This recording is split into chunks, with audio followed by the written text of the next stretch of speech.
चलिए, तो फिर आज का जो सेशन है, आज के सेशन में हम लोग स्टार्ट करेंगे वर्ड्सवर्थ साहब का टिंटन एबे पढ़ेंगे। और उसके बाद फिर क्या बोलते हैं कि एक अगला वर्क जो है the world is too much be this, इसको भी देखेंगे। और एक अगला वर्क है पर्सी बिशी शैली का the ode to the west wind, इसको भी देखेंगे। और टू ए स्काईलार्क। कोई दिक्कत तो नहीं है? कहाँ तक खेल होगा आज का ये मैंने बता दिया है। अब आप लोग कहाँ तक टिकोगे फिर आपके ऊपर डिपेंड है। ओके, है ना। पहली बार क्या हुआ था कि भाई साहब कब गए थे वर्षो साहब? पहली बार ये कब गए थे घूमने के लिए? 1793 93 में पहली बार गए थे, दोबारा गए थे 98 में।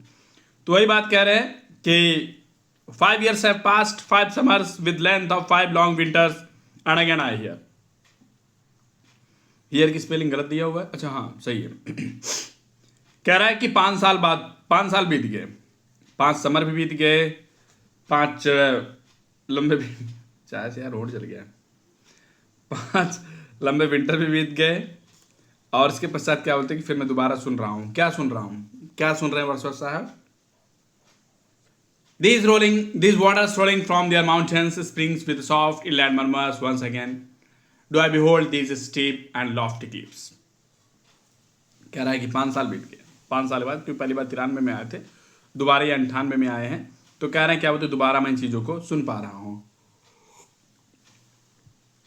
These waters rolling from their mountain, जो पानी है, पानी क्या बोलते ऊपर से ऐसे नीचे जग कल कल कल करके आ रही है, मैं इसको सुन पा रहा हूँ।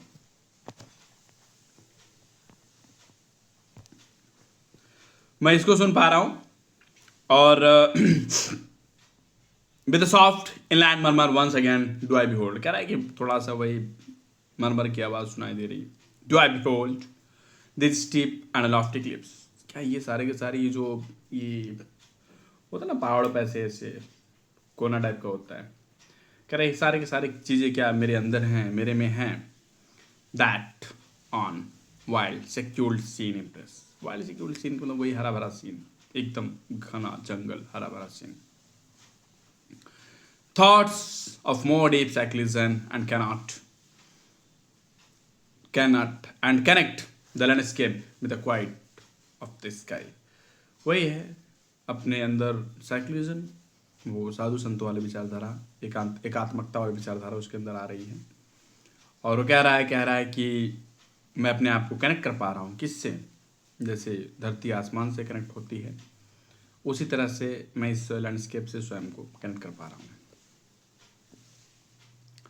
The day is come when again I repose, कह रहा है कि वापस दिन आ गया भैया। कुछ साल पहले मैं आया था 93 में, फिर दोबारा मैं आया हूँ 98 में, 13 जुलाई 1798 में फिर दोबारा मैं आया हूँ। कह रहा है कि the day is come when again repose here under this dark Sycamore. एक डार्क साइकामोर, एक साइकामोर का वृक्ष है जो कि बहुत घना है, बहुत ही घना वृक्ष है। कह रहा है कि दोबारा क्या बोलते हैं कि मैं इस जगह पे आया हुआ हूँ। ठीक है, दोबारा मैं इस जगह पे आया हुआ हूँ डार्क साइकामोर एंड व्यू, और देख रहा हूँ this plots of cottage ground and this orchard tubs.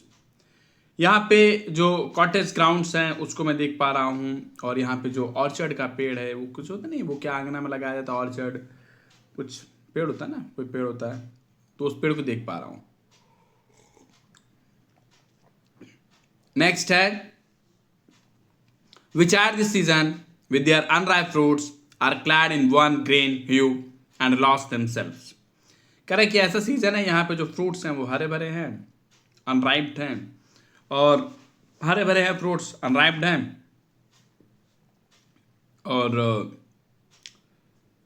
Season with their unripe fruits are clad in one green hue, एकदम हरा भरा, एकदम झुंड में क्या बोलते एकदम भरे हुए हैं, ये झुंड में एकदम पूरे पूरे ये भरे हुए हैं। जिनको भी वीडियो में प्रॉब्लम हो रही है वो वीडियो बंद कर ले, सिर्फ ऑडियो मोड पे कर दे। नीचे देखिए 3 क्या बोलते हैं वो होगा, ऑडियो मोड का ऑप्शन होगा, ऑडियो मोड पे कर दीजिए। आपका आप लेफ्ट राइट नहीं करेंगे।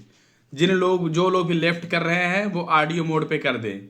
जहाँ पे रेड वाला बटन है वहाँ पे आप ऑडियो मोड का ऑप्शन है, सेव डाटा वाला ऑप्शन है, वहाँ पे आप ऑडियो मोड पे कर सकते हैं।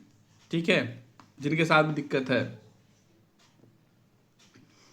नेक्स्ट है I see this hedge rows hardly, once again I see this hedge rows hardly hedge rows little lines of supportive wood run wild. कह रहे यहाँ पे कुछ हैज रोज हैं, हैज रोज का मतलब होता है कि कुछ पेड़ हैं, और ये बहुत मुश्किल से क्या बोलते हैं कि ये ऐसे ये हैज के पेड़ की कतारें लग रही हैं, ऐसे ये घनी झाड़ियाँ टाइप की लग रही है, मुश्किल से ऐसी लग रही है। कह रहा है ये ऐसा लग रहा है जैसे कि कुछ ये सपोर्टिव हिरन है, सपोर्टिव जैसे हिरन होते हैं, ऐसा लग रहा है जैसे कि चंचल टाइप का जंगल है, और जंगल जो है वो क्या बोलते हैं, ऐसे दौड़ रहा है, रनिंग कर रहा है ना। और सपोर्टिव वाइल्ड रन है ना, run wild. These pastoral farms, देखो यही एक इंपॉर्टेंट लाइन है, दीज पास्टोरल फार्म्स, ये जो गांव की जो भूमि है, जो गांव का वो है, this pastoral farms green to the very door, मतलब यहाँ पे जो हर घर है सभी घरों के एकदम दरवाजे तक हैं। ये जो सीन है ये सभी घरों के दरवाजे तक हैं, ठीक है, सभी घरों के दरवाजे तक की चीज़। बाप रे यार, आज भी टैप चार्ज नहीं है, आज भी टैप चार्ज नहीं है, चलिए कोई नहीं।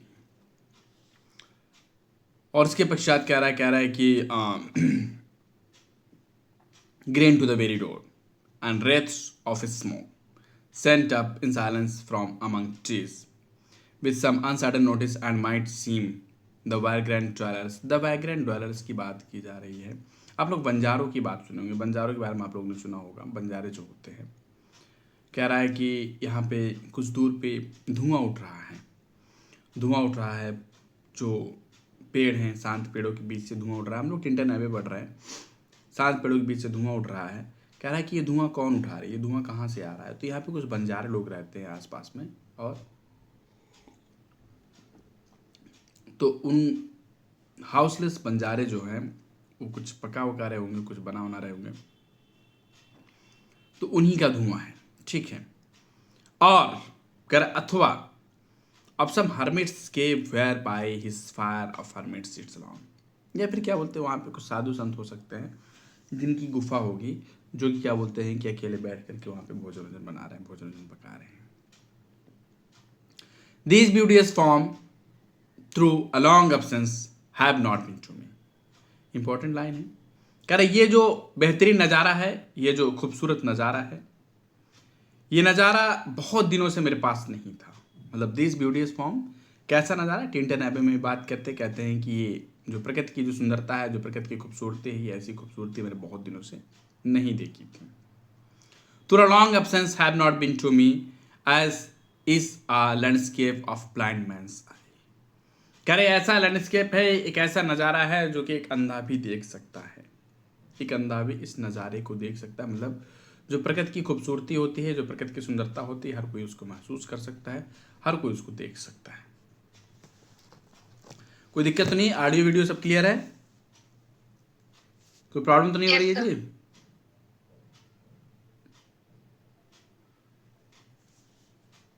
सही है सर, ठीक है। कह रहा है but often in lonely rooms and mild in tin of town and cities. Important line है, कह रहा जब मैं अकेला होता हूँ शहरों में, तो ऑफन मिट द डिन ऑफ टाउन एंड सिटीज, शहरों में और टाउन्स में जब मैं अकेला होता हूँ कमरे में अपने, I had out of to them in hours of weariness and sensation. कह रहा है जो प्रकृति के जो नज़ारे हैं, जब मैं शहरों में अकेला होता हूँ, अपने कमरे में पड़ा हुआ होता हूँ, शहर के कोलाहल में जब मैं अपने कमरे में पड़ा हुआ होता हूँ, तब जो प्रकृति की जो नज़ारे हैं ये सब मेरे दिमाग में आते हैं, मेरे ख्यालों में आते हैं, और मैं इन चीज़ों को याद करता हूँ जब मैं थकान में होता हूँ। Weariness, in hours of weariness, थकान के समय, सेंसेशन स्वीट, ये क्या बोलते हैं, मुझे बहुत मीठे लगते हैं, बहुत ही मृदुल लगते हैं। Sensation sweet felt in blood and felt in along the heart. कह रहा मैं इसको अपने खून में फील करता हूँ। कह रहा फेल्ट इन ब्लड, मैं इसको अपने खून में फील करता हूँ, अपने ब्लड में फील करता हूँ, एंड फेल्ट इन हार्ट, मैं अपने इसको हृदय में फील करता हूँ। क्या वो नज़ारे, कौन से नज़ारे, वो जो जंगल के नज़ारे हैं, प्रकृति का जो नज़ारा है उसको मैं अपने ब्लड में, उसको अपने हृदय में मैं फील करता हूँ, महसूस करता हूँ। And passing even into my purer mind with tranquil restoration, feeling to unremembered pleasure such perhaps. कह रहा है कि वो बाद में सारे सारे जो मेरे दिमाग में घुस करके उसका फिर उधर से निकलते हैं, उन चीज़ों को फील करता हूँ, उन चीज़ों को महसूस करता हूँ। ठीक है, with tranquil restoration. Tranquil restoration मतलब मुझे वो शांति मिलती है, उन चीज़ों से मुझे शांति मिलती है। ठीक है, नेक्स्ट कह रहा है कि feeling to unremembered pleasure with such perhaps as have no slight of trivial influence on that best portion of good man's life। कह रहा है कि जितना जो प्रभाव प्रकृति का है मेरे ऊपर, एक अच्छे मानव जीवन पर, इससे ज़्यादा प्रभाव और कुछ नहीं हो सकता, इससे ज़्यादा बेहतरीन और कुछ नहीं हो सकता। His little nameless unremembered acts of kindness and love, nor less I trust। Actually he is talking about the nature's activities, कि जो नेचर का जो क्या बोलते हैं कि दयालुता है, जो नेचर का प्रेम है, वो भूला नहीं जा सकता है। ठीक है, nor less I trust to them I may have out another gift. मुझे नहीं लगता कि मतलब कि इसके अलावा इससे बड़ा मैं कोई और उपहार डिजर्व करता हूँ। ठीक है, of aspect more Sublime that blessed mood in which the burden of the mystery in which the heavy and weary weight of all these unintelligible fall। देखिए इसमें काफ़ी लाइंस तो बहुत ज़्यादा हैं, लेकिन ज़्यादा वो नहीं है। जो इम्पोर्टेंट लाइन है यही है कि we are laid asleep in body and become living soul. Actually वो कह रहा है कि मैं क्या बोलते हैं कि सोया तो था, शरीर में हम लोग सोते हैं लेकिन एक लिविंग सोल बन जाते हैं, मतलब पूरी तरह से दैवीयता को प्राप्त कर लेते हैं। ये जो नेचर है, नेचर में डिविनिटी को खोज रहे हैं, डिविनिटी के बारे में बात कर रहे हैं। ठीक है, while with eye made quiet by the power of harmony and deep power of joy we see into the life of things.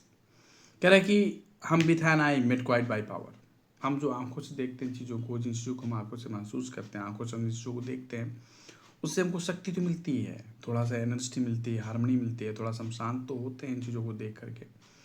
लेकिन उससे उन चीज़ों को हम आंखों से देख करके, पता है, उससे हम एक अलग ही इंजॉय, एक अलग ही आनंद महसूस करते हैं, एक अलग ही आनंद महसूस करते हैं। डीप पावर, एक मतलब गहरी शक्ति को महसूस करते हैं। We see into the life of things. ठीक है, जीवन में उन चीज़ों को हम महसूस करते हैं, जीवन में उन चीज़ों को हम देखते हैं। ठीक है, इफ दिस यदि but a vain belief at oh how often in darkness and amid many shapes of joyless delight when fruitful star unprofitable and the fear of the world। देखो यहाँ पे एक बड़ी बात कहा है इन्होंने कि the fretful stir unprofitable and fair of the world. लोग कर क्या रहे हैं? अनप्रॉफिटेबल चीज़ों पे अपना टाइम वेस्ट कर रहे हैं, प्रकृति को छोड़ करके भौतिक चीज़ों पे अपना टाइम वेस्ट कर रहे हैं। और रियलिटी यह है कि वो सारी चीज़ें जो हैं वो उसका कोई मतलब नहीं है, उसका कोई फ़ायदा नहीं है। ठीक है, और इनका कहना क्या है कि भाई देखो, आप क्या बोलते हैं, प्रकृति पे भरोसा करो, प्रकृति जो है वो आपको क्या बोलते हैं कि अंधकार में प्रकाश देगा। और इन डार्कनेस एंड अमिट in many shapes of choiceless delight, वही वाला है कि आप अंधकार में भी रहोगे तो आपको क्या बोलते हैं कि प्रकाश मिलेगा, आपको अंधकार में भी क्या बोलते हैं कि आपको जॉय मिलेगा, एंजॉय मिलेगा। बट वही वाला हाल है, दुनिया में लोग क्या किसी चीज़ में बिजी हैं, लोगों में फालतू वही प्रॉफिटलेस यूजलेस चीज़ों में अपने बिजी है। चलिए, कह रहा है कि have hung upon the beating of my heart how oft in spirit have turn to thee O sylvan while Wye. देखो यहाँ पे यही एक लाइन इंपॉर्टेंट है, ओ सिल्वियन वे। यहाँ पे एक उस नदी का जिक्र किया गया है, वह नदी का जिक्र किया गया है जिसका जिक्र क्या बोलते हैं हैजलिट साहब ने भी किया है। ठीक है, sylvan Wye the wander through the woods how often has my spirit turn to thee. एक नदी का जिक्र किया गया है, सिल्वर नदी का जिक्र किया गया है, और उसमें बता रहा है कि तू चल रही है, इस जंगल के बगल से तू चल रही है, और तू क्या बोलते हैं कि मतलब कि जो मेरा हृदय है, जो मेरा आत्मा है, मेरी जो आत्मा है वो कई बार क्या बोलते हैं कि तेरे पास आ जाते, मतलब कि मैं खिंचता हुआ तेरे पास चलाता हूँ। ठीक है, उसके आगे थोड़ा सा हम लोग पढ़ते हैं नेक्स्ट वाले पैरा में, and now with gleams of half extinguished thought. कह रहा है कि एंड नाउ, और अब, with gleams of half extinguished thought. देखिए होता क्या है ना कि जो पुरानी चीज़ें होती हैं वो पूरी नहीं याद होती, उसके कुछ थोड़े थोड़े क्या बोलते हैं विचार आपके अंदर होते हैं ना, पूरी नहीं याद होती, उसके थोड़े बहुत विचार आपके अंदर होते हैं। तो उसके थोड़े बहुत विचार आपके अंदर होते हैं। With many recognitions dim and faint, जब आप उस पर ध्यान देते हो थोड़ा सा तो आपको थोड़ा बहुत याद, अच्छा हाँ यार ऐसा था वो। डीम थोड़ा सा हल्का सा, फेंट बड़ा बारीक सा, and somewhat of sad perplexity the picture of the mind revives again. दुख से भरा हुआ पिक्चर ऑफ द माइंड, जो दिमाग में जो भरा हुआ पिक्चर है, जो दिमाग में भरी हुई चीज़ें होती हैं, वो फिर से रिवाइव हो जाती है, अगेन वापस आ जाती है। While here I stand not only with the sense, कह रहा है कि यहाँ पे जहाँ पे मैं खड़ा हूँ, यहाँ पे मैं सिर्फ सेंस के साथ नहीं खड़ा हूँ, मतलब मैं सिर्फ अपने दिमाग के साथ नहीं खड़ा हूँ। ऑफ प्रेजेंट प्लेजर, जो मैं यहाँ पे फील कर रहा हूँ, जो मैं यहाँ पे महसूस कर रहा हूँ, सिर्फ और सिर्फ मैं इसी में नहीं भर खड़ा हुआ हूँ यहाँ पे, but with pleasing thoughts that in this moment there is life and food for future years. कह रहा है इसी थोड़ी ना है कि बस जो हम अभी देख रहे हैं, जो हम समझ रहे हैं, जो हमारे सामने, सिर्फ इसी से हमारा पेट भर जा रहा है। कह रहा नहीं, ऐसा कुछ नहीं है। कह रहा है कि इसके बाद जब यहां से हम चले जाएंगे, जब यहां से हम चले जाएंगे फ्यूचर ईयर्स, आने वाले वर्षों में, तो ये मुझे इंस्पायर करेंगे, ये मुझे ताकत देंगे। मैं यहां से जा करके आने वाले अपकमिंग ईयर्स में इन चीजों से एनर्जी गेन करूंगी मेरे मन में इसलिए, क्योंकि वहां पे इनकी सिस्टर भी थी, ठीक है, इनकी सिस्टर भी थी वहां पर, तो वो भी इनके साथ प्रेजेंट थी। And so I dare to hope though changed no doubt from what I was when first I came among these hills I came among these hills, मैं आ चुका हूँ इस पहाड़ों के बीच में। Well like a roe I bounded over mountains by sides of deep rivers, कह रहा है कि मैं बधा हुआ हूँ इन पहाड़ों से, इस गहरी क्या बोलते हैं नदी के पास में बधा हुआ हूँ, deep reverse and Loni streams, और यहाँ पे कुछ क्या बोलते हैं झरने बह रहे हैं। लोलेस्ट, जो इंपॉर्टेंट लाइन उसको मैं बढ़िया से बता दूंगा, टेंशन मत लीजिए, ठीक है, जो इंपॉर्टेंट लाइन उसको मैं बता दूंगा, बाकी आप ऐसे कहानी सुनते चले चलो। Lonely streams wherever nature led more like a man flying from something that he dreads than one who sought a things he loved. एक चीज़ और बता दें कि आप लोगों का टेस्ट जो है वो तैयार हो रहा है, 150 क्वेश्चन का टेस्ट है, जिसमें प्रीलिम्स में क्या इन लोगों ने दिया है, 30 क्वेश्चन दिया है जी। इसमें क्या है प्रोसेस प्रीलिम्स का? जी जी जी सर, 30 क्वेश्चन जीएस है ना? 30 क्वेश्चन जीएस है और 120 क्वेश्चन का वो है पेपर ना। जी जी हाँ, तो 90 क्वेश्चन के करीब करीब टाइप हो चुका है, और शायद 50-60 क्वेश्चन और बचा हुआ है, तो कल टाइप हो जाएगा, कल टाइप हो जाएगा आप लोगों का पेपर। 150 क्वेश्चन का पेपर है, उसी में आप लोगों को पता चल जाएगा कि आपका सिलेक्शन हो रहा है कि नहीं हो रहा है, आप टाइम पास कर रहे हो कि क्या कर रहे हो, सब पता चल जाएगा। और आप उसको शेयर भी कर सकते हो, कोई भी उस टेस्ट को दे सकता है, कोई दिक्कत नहीं है। फीस दे रहा हो ना दे रहा हो, क्लास में ज्वाइन हो ना ज्वाइन हो, उससे फ़र्क नहीं पड़ता, लेकिन कोई भी टेस्ट दे सकता है। लोगों को टेस्ट से बहुत ज़्यादा डर लगता है, लोगों को ये भी सॉल्व करने से बहुत ज़्यादा डर लगता है। रियलिटी बता रहा हूँ, किसके लिए बचा रहे हो यार इज्जत यार? कल तो समाज सामने वैसे भी तुमको क्या बोलते हैं कि बेइज्जत होना है, बर्बाद होना है, तो किसके लिए इज्जत बचा रहे हो? बेहिया बन जाओ एकदम, बहुत ज़्यादा क्या बोलते हैं, अगर वो बनोगे ना इज्जतदार तो मामला गड़बड़ा जाएगा। बेहिया एकदम बन जाओ, ये कोई फ़र्क नहीं पड़ता है, तुमको जो बोलना सो बोलो, तुम्हें जो कहना सो कहो, मुझे कोई फ़र्क नहीं पड़ता। एकदम बेहिया बन जाओ, एकदम बदनाम टाइप का, हट कोई फ़र्क नहीं पड़ता। तो जो चिल्लाए चिल्लाओ, तुम्हारे मार्क्स गड़बड़ हैं, तुम्हारे मार्क्स वो हैं, ठीक है, अच्छी बात है, मेरे मार्क्स गड़बड़ है, ठीक है, मैं खुद बता रहा हूँ। मैंने पहली बार जब टीजीटी का टेस्ट दिया था तो मेरे 64 नंबर आए थे, तो 64 नंबर मेरे आए थे। मेरे बगल में एक लड़की थी, उसने मेरे से कहा तूफान यार तुमको गासवर्दी की पिता का भी नाम नहीं पता? मैंने कहा नहीं पता। और तुमको ये क्या बोलते हैं कि वो जॉन मिल्टन के पिता का नाम नहीं पता? मैंने कहा नहीं पता। फिर कमाल यार, तुम यार कितने दिन से पढ़ रहे हो? मैं कहा कल से कोचिंग ज्वाइन किया हूँ, आज मेरा तीसरा दिन है, मुझे तो ये भी नहीं पता कि राइटर कितने हैं। बोले 4 राइटर हैं। मैंने कहा मैं तो सुना था 17 राइटर है। कहा नहीं वो लेक्चरर में है। कहा मैं तो लेक्चरर के लिए मैं तो लेक्चरर के लिए पढ़ने आया हूँ। अच्छा टीजीटी का तो मैं कुछ पता नहीं, लेक्चरर के लिए पढ़ने आया हूँ। तुम्हारा सही है बेटा, ठीक है। पहली बार 64 लेके आए थे, दूसरी बार 125 नंबर का टेस्ट दिए थे, 73 लेकर के आए थे, बूम किए थे। फिर तीसरी बार टेस्ट दिए थे, 82 लेके आए थे। फिर उसका फिर 85, 86, फिर 86 से 88, ये काफ़ी दिन तक चला था। फिर 90 क्रॉस किए, 91 पहुँचे। फिर 93 काफ़ी दिन बाद पहुँचना चालू किए। 93 के बाद फिर डायरेक्ट 97 पहुँचना चालू किए। 97 बाद फिर वो 99 पर जाकर लटक जा रहे थे, काफ़ी दिनों तक 99 पर लटके रहे।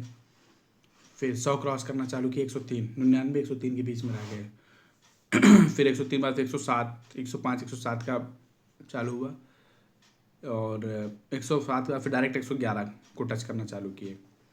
111 के बाद फिर क्या बोलते हैं कि 111 से फिर काफ़ी दिन तक 111 पर अटके रहे, क्योंकि 6 महीने साल भर तक 111 पर अटके रहे। 111 से फिर 113, 113 से तो फिर जाकर के 114, फिर 15, फिर 16 नहीं 17, 117 पे पहुँचे। फिर 119, 125 का मैं बता रहा हूँ, टेस्ट का मैं बता रहा हूँ कैसे कैसे मेरा नंबर बढ़ता चला गया अलग अलग टेस्ट के बाद। 119 के बाद फिर 121, 121 के बाद फिर 123 क्वेश्चन प्रैक्टिस सेट में 123 क्वेश्चन टच किया। बाद में समझ गया बस अब तूफान शर्मा तुम्हें कोई नहीं रोक सकता सिलेक्शन से, एग्ज़ाम में नहीं हुआ, ठीक है। लेकिन हाँ ये है कि उसको टैकल करते करते करते करते बाकी अदर एग्ज़ाम्स के लिए मैं अपने आप को तैयार कर लिया था, ठीक है। बाकी सारे अदर एग्ज़ाम्स के लिए मैं अपने आप को तैयार कर लिया था, मतलब उस चीज़ की तैयारी करते करते। ओके, तो ये प्रोसेस है, एक लेवल है, उसमें आपको अपने आप को करना पड़ेगा। बाकी अभी केवीएस का एनवीएस के साथ कंबाइंड दे दिया है, क्या करवा रहे हो, कंबाइंड करवा रहे हैं क्या एग्ज़ाम? जी जी जी सर, कंबाइन कल से फॉर्म फिल अप है। सही है, मतलब कि इसमें अगर एक में अगर आप पार हो तो पार हो गए, है ना। अब सच बता रहा हूँ, मुझे सबसे मतलब नहीं है इसमें, जो लोग थोड़ा ठीक ठाक हो, मेहनत कर लो, जम के काम कर लो, मैं सच बता रहा हूँ पार हो जाओगे। तैयारी आपकी पूरी है। केवीएस एनवीएस में क्वालिफाई करने का सिर्फ एक फार्मूला है, आपका लिटरेचर सराउंडिंग लिटरेचर आपका बहुत बेहतरीन होना चाहिए। ग्रामर पोर्शन में आपको डेली एमबी पे आप काम करते रहो। प्रीपोजिशन रट्टा मारते रहो, प्रीपोजिशन में गलती से भी गलती मत करना अगर आप केवीएस एनवीएस में जाना चाह रहे हो। कॉम्प्रिहेंशन पे अच्छे से काम कर लो। क्लाजेस वाला जो सेक्शन है, क्लाजेस और ट्रांसफॉर्मेशन जो सेक्शन है, सबसे ज़्यादा क्वेश्चन ट्रांसफॉर्मेशन से आएंगे, ट्रांसफॉर्मेशन से सबसे ज़्यादा क्वेश्चन आएगा, उस पर आप बढ़िया से काम कर लेना। ये ऐसा तो क्लास के क्वेश्चन होता है ना? हाँ, क्लास 7 क्वेश्चन, 6 से 7 क्वेश्चन क्लाजेस से मिलेंगे आप लोगों को, और ट्रांसफॉर्मेशन से आप लोगों को करीब करीब मुझे जहाँ तक पता है कि 10 से 12-15 क्वेश्चन ट्रांसफॉर्मेशन से मिल जाएंगे। प्रीपोजिशन से क्वेश्चन नहीं आते, लोग प्रीपोजिशन फ्रेज से क्वेश्चन देते हैं, ठीक है। बहुत ही ज़्यादा मतलब टफ नहीं है इसको क्वालिफाई करना, एनवीएस या फिर केवीएस क्वालिफाई करना बहुत टफ नहीं है। ये हमारा सा आपके सामने लगा हुआ है, इसी में झोंक दो। और एक चीज़ और बता दूं कि जो लोग अभी तक नहीं रेगुलर हैं या फिर नहीं हुए हैं एक्टिव, ऐसे लोगों को बोल दो कि एक्टिव हो जाएं। आपके अगर हितनाथ हैं, मतलब अगर आपके क्लोज हैं, आपके फ्रेंड सर्कल में अगर हैं कोई, तो उन लोगों को बोल दो कि एक्टिव हो जाए, पढ़ाई कर लें। और दूसरों को आप अगर मोटिवेट करेंगे तो उससे सबसे बड़ा फ़ायदा ये मिलता है कि दूसरों को बस कहना होता है कि भाई यार तुम पढ़ लो, भाई यार तुम पढ़ लो, लेकिन वो आवाज़ स्वयं के अंदर जाती है। मेरा क्या फंडा था कि मैं ऐसे 4 से 10 पकड़ रखा था, 10-12 लोगों को पकड़ रखा था। उसमें क्या करता था कि मैडम में काम करिए वाला फॉर्म आप भर दो, ठीक है अच्छा तो फॉर्म भर दें। हाँ, मुझे पता था कि झारखंड में क्वालिफाई कोई नहीं कर पाएगा, उसका सिलेबस बहुत लेंदी है, फिर भी सबको फॉर्म भरवा दिया। कि इनके साथ क्या बोलते हैं कि वो बकैती करने के थोड़ा सा क्या होता है ना, बकैतीबाजी करने के लिए और ये टॉपिक को डिस्कस करने का थोड़ा सा टाइम पास करने के लिए टाइम मतलब मिल जाएगा। राजस्थान मुझे पता था कोई नहीं क्वालिफाई कर पाएगा, फिर भी सबको फॉर्म भरवाता था, भर दो फॉर्म भर दो फॉर्म भर दो, और सबको बोलता था ये वाला पढ़ लो, इसको पढ़ लो, उसको पढ़ लो। एक सच्चाई बताऊँ, तुम्हारी बात कोई नहीं सुनेगा। तुम कहोगे पढ़ लो, वो नहीं पढ़ेगा, कहोगे ये कर लो, नहीं करेगा, वो करेगा अपना वाला ही। लेकिन तुम जो कहते हो ना उसको, सामने वाले को, वो आवाज़ आपकी आपके कानों में जाती है, आपको मोटिवेशन मिलता है, मोटिवेशन आपको मिलता है। बस आप कहो, किसी से बोलो भाई काम ग्रुप पढ़ लो। एक बार मैं तो ये कहूँगा कि सारे के सारे एकदम एक्टिव हो जाओ, 2 4 6 लोगों को क्या बोलते हैं, फ़ोन कॉल्स करते रहो, बात करते रहो, मतलब एकदम साइलेंट मत हो जाओ, एकदम साइलेंट मत हो जाओ। एक आध 2 लोगों को किसी न किसी को फ़ोन कॉल्स करते रहो, बात करते रहो, उनको बताते रहो, ठीक है, उनको बताते रहो कि पढ़ो, मौका बढ़िया है। उनको डेली फ़ोन करते रहो, एक आध 2 को पकड़ लो ऐसे, हर एक के पास है। और अपनी क्लासेस में अगर आ रहे हो तो अपनी क्लासेस का वही है, कोई बैच वैच नहीं है अपना, एक वही चार्ज है कंप्लीट 500 रुपये फीस का जो चार्ज है, चार्ज अपने यहाँ का वही चार्ज है, कोई बैच वैच नहीं है। और बात रही कि सर क्या करना पड़ेगा हमको KBS के लिए, EMRS के लिए। मैं देखो KBS क्या है, लैटिन अमेरिकन राइटर हो गए, अफ्रीकन राइटर हो गए, नाइजीरियन राइटर हो गए, इंडियन हो गए, ऑस्ट्रेलियन हो गए, और अमेरिकन हो गए, इंडियन, और उसका फिर तुम्हारे क्या बोलते हैं ब्रिटिश राइटर्स हो गए, ठीक है, और एशियन कुछ राइटर्स हो गए। तो ये सारे के सारे मिला करके आता है। तो आपका ये जो LT ग्रेड का जो सिलेबस है ये काफ़ी है। LT ग्रेड के सिलेबस ने सब कुछ कवर किया है, लैटिन अमेरिकन, नाइजीरियन, सब कुछ कवर किया टोटल। तो आपने अगर LT ग्रेड के सिलेबस का कंप्लीट स्टडी कर लिया तो समझिए आप पूरा पूरा स्टडी करके बैठ गए हो, कोई दिक्कत नहीं है, ठीक है। आगे बढ़े जी, आवाज़ सही है कि नहीं? सही है सर। ठीक है। तो और हाँ, जिन लोगों का क्या बोलते हैं कि लेक्चरर है, आप फाइट करो अच्छे से, कोई दिक्कत नहीं, बढ़िया से आप फाइट करो।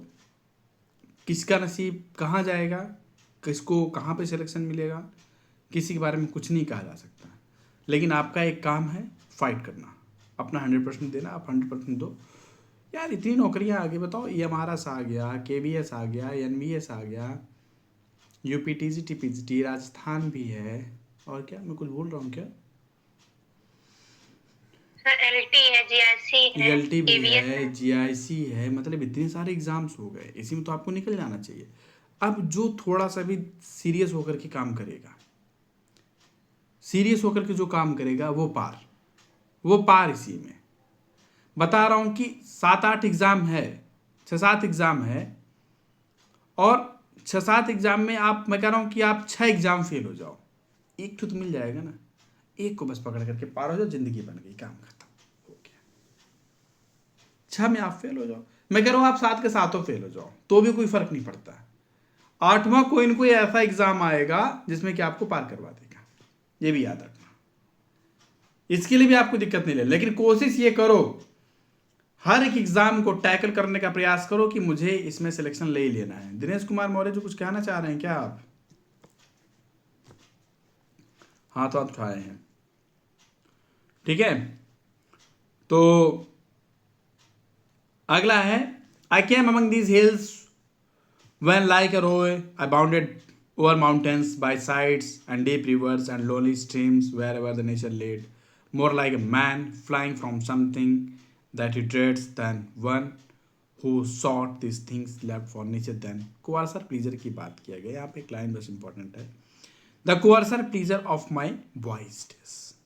coercer pleasure की बात ये की जाती है कि जैसे कि होता क्या है, जो छोटा सा बच्चा होता है, छोटा सा बच्चा जब किसी चीज़ को देखता है तो बड़े जल्दी से उसको छूने का प्रयास करता है, उसको पकड़ने का प्रयास करता है ना, उसी को कोअर्सर प्लीजर कहते हैं। उसको पकड़ने का प्रयास करता है, उसको टच करने का प्रयास करता है। फॉर एग्जाम्पल, मैंने इंद्रधनुष देखता हो तो बड़े ध्यान से देखता है, गाड़ी देखता है तो बड़े ध्यान से देखता रहता है, बंदर देखता है तो बड़े ध्यान से देखता रहता है। सारी चीज़ छोड़ो, वो चीटा अगर देखता है ना, वो चीटे जो बड़े बड़े चीटे चलते रहते हैं, उसको बड़े ध्यान से देखता रहेगा, ऐसे ऐसे ऐसे ऐसे बड़े ध्यान से उसको देखता रहेगा। उसका फिर क्या करेगा, उसको मारेगा चट्टे से, चट्टे से उसको मारे, उसका फिर उसका पैर तोड़ेगा कच्चा कच्चा। उसको 3 टुकड़े में होते हैं ना चीटे, बीच वाले जो चीटे होते हैं वो 3 टुकड़े में होते हैं, बड़े बड़े चीटे। उसके ऊपर पीछे रख तोड़ेगा, फिर आगे वाला मुंडी तोड़ेगा, फिर बीच वाले को ऐसे ऐसे करता रहेगा। सब छोड़िए, पिल्ले पकड़ते हैं छोटे बच्चे, 5 साल 4 साल 5 साल के बच्चे पिल्ला पकड़ते हैं, पिल्ला उसका ऐसे पैर पैर पकड़ कर इसे खड़ा कर देंगे, ये पिल्ली है कि पिल्ला है, चेक करेंगे। कुछ तो ये ऐसे चेक करते हैं, कुछ तो जिनको ये नहीं पता होता ना कि हाँ कि मेल फीमेल में डिफरेंट क्या है, वो उनको नहीं पता होता, तो वो कान पकड़ कर चेक करते हैं। ऐसे कान पकड़ कर दोनों पिल्ला को उठा देंगे, उसके बाद उसको चेक करेंगे। अगर वो चिल्ला रहा है तो पिल्ली है, और नहीं चिल्ला रहा तो पिल्ला है। ये वाला तरीका है। और दूसरा, उसको उठा उठा खूब पटकेंगे, मतलब कभी कभी तो मार भी डालते हैं वो पटक पटक करके, और चिल्लाता है वो तो उनको मज़ा आता है। ये बच्चों की आदत होती है, ठीक है। इवन मेरी सिस्टर थी तो बहुत छोटी सी थी, तो एक बत्ती जल रहा था, वो डिबरी पहले जलता था, डिबरी डिबरी था या लालटेन ही था, लालटेन था। तो लालटेन में वो पीला पीला सा दिख रहा था, तो उसको पकड़ने बार बार पकड़ने जा रही थी, तो मैं उसका हाथ पीछे खींच देता, नहीं नहीं नहीं मत पकड़ो। लेकिन बार बार छूने जा रही थी, तो मैं पीछे उसका पैर पकड़ करके ऐसे खींच देता, तो खसकते खसकते जाती थी, और मैं उसका पैर पकड़ करके खींच लेता, तो पीछे आ जाती थी। फिर क्या हुआ कि एक बार मैंने कहा छोड़ देते हैं यार, जलेगी खुद समझ में आ जाएगी। तो ऐसे एक बार गई और छू ली, जल गई। जलने के बाद फिर क्या, वो बड़ी तेज से चिल्लाई चैं चैं चैं जैसे। दोबारा हमारी मिट्टी कभी क्या बोलते हैं कि लालटेन को टच नहीं किए, समझ गई कि ये जो आइटम है ये खतरनाक है, ठीक है। एक बार एक छिपकली को चप्पल चप्पल मार डाली थी। देखो, तो ये बच्चे होते हैं तो उनको ये आनंद आता है, वो एक अलग ही आनंद होता है। 8वीं क्लास 9वीं क्लास के बच्चों को देख लो, वो अलग ही इमेजिनेशन की दुनिया में रहते हैं, एंजल की दुनिया में, शक्तिमान की दुनिया में, उनको पता नहीं क्या क्या होता है, ठीक है। आजकल पापा की परियां भी होती हैं, 11-11, टूटता हुआ सितारा, पता नहीं क्या फलान दिमाग। हम लोग समय कुछ नहीं था ऐसा, है कोई वही नहीं था। Coors are pleaser of my boys' days, and their glad animal movement all gone by। कह रहे वो जो जानवरों का वो जो चलना था वो सब कुछ चला गया, सब कुछ खत्म हो गया, ठीक है, gone by। Next to me was all in all, I cannot paint what then I was, the sounding cataract haunted me like a passion। कह रहा जो चीज़ वो था, वो उस चीज़ को मैं फिर से कागज मतलब फिर से मैं उकीर नहीं सकता, फिर से मैं उसको एक्सप्रेस नहीं कर सकता। साउंडिंग कट्रैक्ट की बात कर रहा है कि वो जो पानी गिर रहा है ना, झील का वो झरने का जो पानी गिर रहा है ना, उससे जो आवाज़ आ रही थी ना, वो आवाज़ अब मैं उसको कोरिलेट नहीं कर पा रहा, मैं उस चीज़ को फील नहीं कर पा रहा, मैं उस चीज़ को इमेजिन नहीं कर पा रहा हूँ। मतलब कि एक जो बच्चा होता है, बच्चे में दैवीय शक्ति होती है, गॉड गिफ्टेड शक्ति होती है बच्चे में, वो चीज़ों को फील करता है, वो चीज़ों को अंदर से फील करता है। बट जब हम इस भौतिक जगत में आते हैं, दुनिया भर के CHU पना में बिजी हो जाते हैं, तब वो चीज़ें हमको नहीं अच्छी लगती हैं। वो झरना, वो पानी, वो चीज़ें वो हमको नहीं अच्छी लगती हैं, हम उस चीज़ को कोरिलेट नहीं कर पाते हैं, ठीक है। Haunted me like passion, a tall rock in the mountain, a deep gloomy wood, the colours of their forms were then to me an appetite of feeling and a love that had no need of remote recharge। क्या कि वो एक appetite, एक भोजन जैसे आप कह सकते हो, एक फीलिंग थी, एक एहसास था, एक प्रेम था, that had no need of a remote charm, जिसमें किसी अलग से चार्म की जरूरत नहीं थी, एक आकर्षण की जरूरत नहीं थी। अच्छा, बच्चा बच्चा ही होता है, उनकी अलग दुनिया होती है, वो अलग दुनिया में मस्त रहते हैं, गुड़िया गुड्डा बनाएंगे, खेलेंगे, उसमें राजा रानी बनाएंगे, ब्याह करवा देंगे, तुरंत ब्याह के बाद तुरंत बच्चों करवा देंगे, बच्चा का भी ब्याह करवा देंगे, फिर राजा रानी में किसी को मार डालेंगे, फिर उसके तेरहियों करवा देंगे। तेरही करते समय जो पूड़ी होता है, पूड़ी जो भंडारा होता है, जो तेरही का पूड़ी जो होता है, वो 4-5 बच्चे मिल करके सब बना करके खाते हैं, ठीक है। अब भंडारा का आइटम आता कहाँ से? घर की रसोई से आता है ना। तो ये जो सारी चीज़ें होती सब बच्चों का वो होता है, वो कह रहा है कि वो सारी चीज़ों को दोबारा वापस नहीं लाया जा सकता है, ठीक है। अब यहाँ पे एक लाइन, दूसरी तीसरी लाइन, 2 लाइन छोड़ करके है कि that time is past and all its aching joy are now no. समय चला गया, वो समय चला गया। अब वो दिल को झकझोर देने वाले, aching joy का मतलब होता है कि ऐसा आनंद जैसे कि दिल को झकझोर दे। आजकल का क्या आनंद है, आजकल का तो अलग ही आनंद है यार। उसने देखा, मुझे ऐसा लगता है ऐसे तीर लग गया, उसने मुझे देखा ऐसा लगता है ऐसे तीर लग गया, अबे ये सब आजकल के ये पापा के ये मगरमच्छों का आह है। ये जिस लेवल की बात कर रहे हैं कि मतलब कि मैंने जो प्रकृति को फील किया था बचपना में, प्रकृति की सारी चीज़ें एक अलग सा दर्द देती थी, एक अलग सा एहसास लाती थी। He is talking about that one दर्द, दैट वन पेन, ऐकिंग जॉय, दर्द भरा आनंद। ठीक है, आर नाउ नो मोर, अब नहीं रह गया। And all DG raptures, DG raptures एक ऐसा आनंद जिससे मतलब दिमाग में चक्कर आ जाए। इस लेवल का आनंद प्रकृति में खोज रहे हैं, इस लेवल के आनंद प्रकृति में क्या बोलते हैं कि बात कर रहे हैं वर्ड्स पर साहब। Not for this faint I nor mourn, nor murmur, other gifts have followed of such loss. I believe abandonment recompenses. For I have learned to look on nature not as in the hour of thoughtless youth, but hearing oftentimes the still sad music of humanity. यही पे एक बड़ी line कह रहा है कि जब मैं प्रकृति को देखा करता था तो 1 घंटे 2 घंटे में बस देखता रहता था। लेकिन आज क्या हाल हो चुका है, आज हम लोग क्या सुन रहे हैं?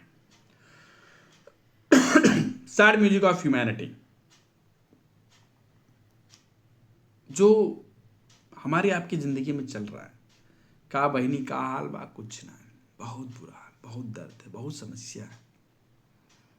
बहनी हमारे पास बहुत समस्या है, एक दूसरे का दुख, एक दूसरे का रोना। आजकल यही तो हम सुन रहे हैं और कर क्या रहे हैं? सिर्फ दुख और रोना, यही चीज़ है सैड म्यूजिक ऑफ ह्यूमैनिटी। इसी को कहते हैं सैड म्यूजिक ऑफ ह्यूमैनिटी। मतलब कि आज हम सिर्फ और सिर्फ एक दूसरे का दुख सुन रहे हैं, एक दूसरे का रोना सुन रहे हैं, एक दूसरे की समस्याओं को देख रहे हैं, and that's all. Nor horse, nor grading, though of ample power. एक बात और कहना चाहेंगे, मेरे पास काफ़ी लोग काफ़ी दिनों से पढ़ रहे हैं। मैं सिर्फ एक ही बात कहूँगा, लास्ट मोमेंट है, अंतिम समय है आपका, अब फाइनल सिलेक्शन कर दो। बाकी सारी समस्याओं को अगले 3-4 महीने तक साइड रखो। कोई ऐसा काम जो कोई और कर सकता है उसको आप मत करो। अगला 3 से 4 महीना आपकी ज़िंदगी को बनाने वाला है, अगला 4 महीना आपकी ज़िंदगी को बनाने वाला है, इसी में फाइनल कर दो। जो लोग मेरे पास काफ़ी दिनों से जुड़े हुए हैं, एक भरोसे के साथ जुड़े हुए हैं, एक विश्वास के साथ जुड़े हुए हैं, मैं सिर्फ इतनी बात कहूँगा, जहाँ तक क्वेश्चन आते हैं वो आपका तैयार है। हिंदी हो गया, जीएस हो गया, ये सब आपने काफ़ी हद तक पढ़ रखा है कहीं न कहीं किसी न किसी चीज़ों के माध्यम से, तो वो आपका पार हो ही जाएगा। इसको आप पार कर दो। और अगर आपको डर लगे, समय कम है, तैयार नहीं है, आपको प्रॉब्लम हो, आप मेरे को कॉल करो। सिर्फ उसका एक ही प्रॉब्लम है, उसका सिर्फ एक ही कारण है कि आप डिप्रेशन में जा रहे हो। डिप्रेशन मत जाओ, आराम से क्लियर हो जाएगा। 6-7 एग्जाम है, एक आध नौकरी तो आपके हाथ में आ जाएगी। प्यार से आए गए मेरे पास बहुत सारे लोगों को मैंने रिमूव भी किया, लेकिन कुछ लोग ऐसे हैं जो कि रेगुलर काम कर रहे हैं, रेगुलर लगे हुए हैं, और उसमें से मैं देख रहा हूँ कि कुछ जो वास्तव में डेडिकेटेड है उनका सिलेक्शन होना भी है। ये भी मैं बता दूँ, सिलेक्शन कोई नहीं रोकता है। सिलेक्शन का मतलब सिर्फ और सिर्फ एक ही वर्ड में कहूँगा, अनुशासन।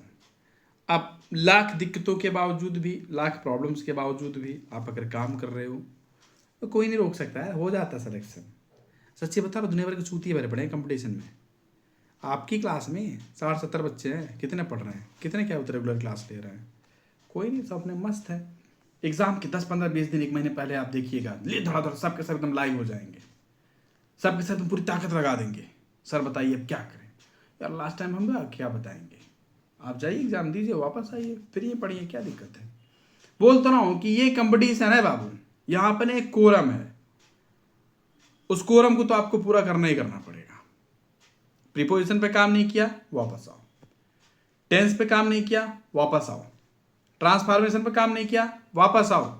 जीएस या हिंदी पे काम नहीं किया, वापस आओ। ये कंपटीशन है, यहाँ पे आपको कोरम तो पूरा करना पड़ेगा ही पड़ेगा। लिखाई पे ध्यान नहीं दिए, वापस आओ, करना पड़ेगा, ठीक है। और बात रही सर फीमेल हैं, बच्चे हैं, ये है वो फलान दिमाग, तो ये बाबू कंपटीशन में ना ईमानदारी से बताऊं तो मेल से ज़्यादा फीमेल ही सक्सेस होती हैं, और परीक्षा कोई भी हो टॉपर फीमेल ही बनती है, ठीक है। और ये भी पापा के परी वाली फीमेल नहीं, ये 20-22 साल की बच्चियां, ये सब नहीं बनती हैं, ये सब कंपटीशन में नहीं आती, कहीं इनके कोई एग्जिस्टेंस नहीं है। ये वही 27-28 साल, 30 साल, 32 साल जो खूब जम के काम कर लेती हैं, हाँ बस। क्योंकि तैयारी भर से आपका सिलेक्शन नहीं होता, आपका सिलेक्शन होता है आपके अंदर जो कॉन्फिडेंस आता है फेल होने के बाद, आपके अंदर जो आप जो कॉम्प्रहेंसिव बनते हो, आप जो चीज़ों को लेकर के समझदारी जो आपके अंदर आती है, सिलेक्शन आपका वहाँ से डिसाइड होता है। सिलेक्शन आपका पढ़ाई से नहीं डिसाइड होता है कि आपने पढ़ाई कर लिया और आपका सिलेक्शन हो गया, ऐसा कुछ नहीं है। Still sad music of humanity की बात वही है कि हम दोनों की हम और आपके जीवन में जो समस्याएं हैं, I am talking about that one problems and we what we do. हम लोग कॉलेज में जाते हैं, रहते हैं, स्टाफ रूम में बैठे, कोई अपने घर की कहानी बता रहा है, कोई अपने घर की कहानी बता रहा है, कुछ उसमें लाग लपेट करके बताते हो, कोई अपनी पत्नी की कहानी बता रहा है, तो कोई अपने बच्चे की कहानी बता रहा है, कोई अपनी मम्मी की कहानी बता रहा है, तो सब अपना इधर उधर करके बताते हो। तो बस यही है मानवता की दुनिया की कहानी चल रहा है। अगला कुछ थोड़ा सा नीचे आ जाइए। All things all objects of all thought and roll through all things, therefore am I still a lover of meadows and woods and mountains and all that we behold from this green earth। कर सारी सोच से तो सोच बनता है, कुछ सोचोगे तभी तो कुछ सोचोगे, कुछ सोचोगे तभी तो कुछ नया सोचोगे, और जब कुछ नया सोचोगे तभी तो कुछ निकल करके आएगा। और ये जो कुछ भी आप सोचते हो उससे कुछ न कुछ क्या बोलते हैं कि चीज़ें कुछ न कुछ होती हैं। मतलब कोई आप किसी चीज़ के बारे में पर्टिकुलर आप सोच रहे हो तो कुछ न कुछ नया निकल करके वो भी करेगा, एक नई सोच बनेगी। कुछ आप सोचो तो उससे एक नई सोच बनेगी, ठीक है। कह रहा चीज़ें हैं, चीज़ें बदल रही हैं, लेकिन I am still lover of meadows. मैं आज भी क्या बोलते हैं चारागाहों का प्रेमी हूँ, मैं आज भी जंगलों का प्रेमी हूँ, पहाड़ों का प्रेमी हूँ, और आज भी मेरे दिल में क्या बोलते हैं कि हरा भरा अर्थ रहता है, पृथ्वी रहता है, ठीक है। और इन द नेचर एक और है, the anchor of my purest thought, the nurse, the guide, the guardian of my heart and soul of all my moral beings. प्रकृति को बोल रहा है, प्रकृति को कह रहा है, प्रकृति तो है, एंकर है एक, ये वो तो जिससे वो क्या कहते हैं उसको, नाव चलाते हैं, तो कह रहा है कि ये मेरे विचारों में नए नए विचार लेकर के आता है, मेरे विचारों को ये आगे बढ़ाता है। प्रकृति के बारे में कह रहा है कि ये मेरे विचारों को आगे बढ़ाता है। द नर्स, द गाइड, यही तो है जो मेरा देखभाल करती है, गाइड है मेरी, मुझे मार्गदर्शन करती है, गार्डियन मेरा मालिक है ये, of my heart and soul of all my moral beings.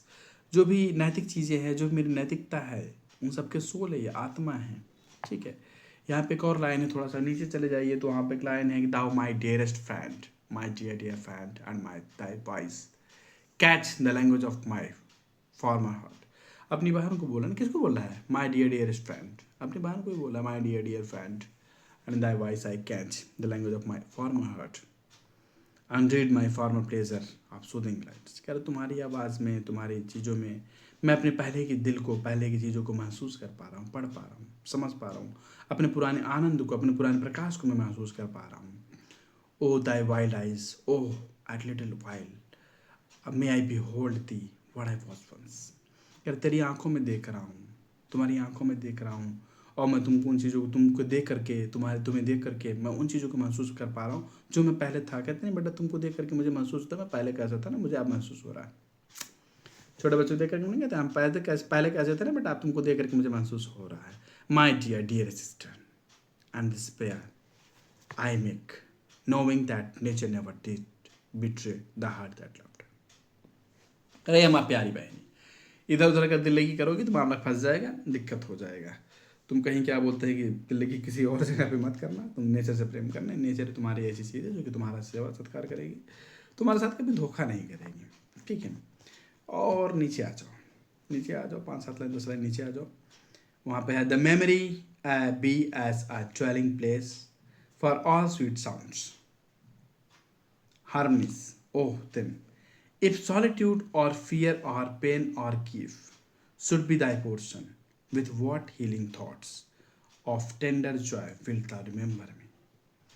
कह रहा है कि यदि अकेलापन, यदि डर, यदि दर्द, दुख, ये सब ये तुम्हारे जीवन के अंग बन चुके हैं, तो इन सब चीज़ से निजात अगर तुमको मिलना है तो इन सब चीज़ों से निजात तुमको कहाँ मिलेगा? प्रकृति में ही मिलेगा।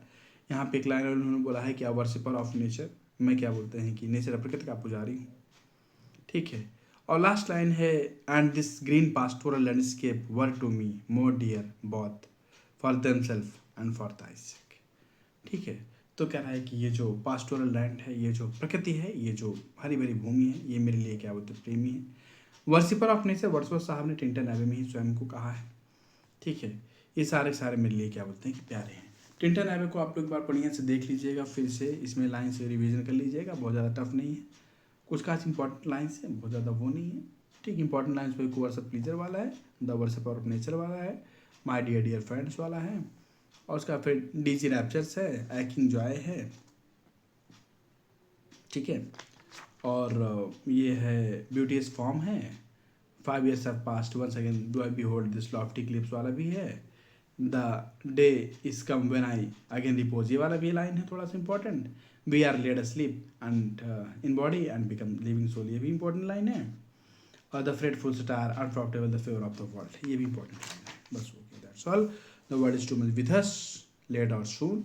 इसके अलावा क्या बोलते हैं कि 2-3 और वो है, कल मॉर्निंग सेशन रहेगा जो लाइव सेशन रहेगा, और लाइव सेशन में हम लोग क्या बोलते हैं कि परसी शैली को भी पढ़ लेंगे, और ये जो वर्ड्सवर्थ साहब का थोड़ा सा बचा हुआ वर्क है इसको भी हम लोग देख लेंगे कल मॉर्निंग सेशन में, और जॉन कीट्स साहब को भी हम लोग पढ़ लेंगे, ठीक है। आज का सेशन अभी मैं यहीं पे ख़त्म करता हूँ।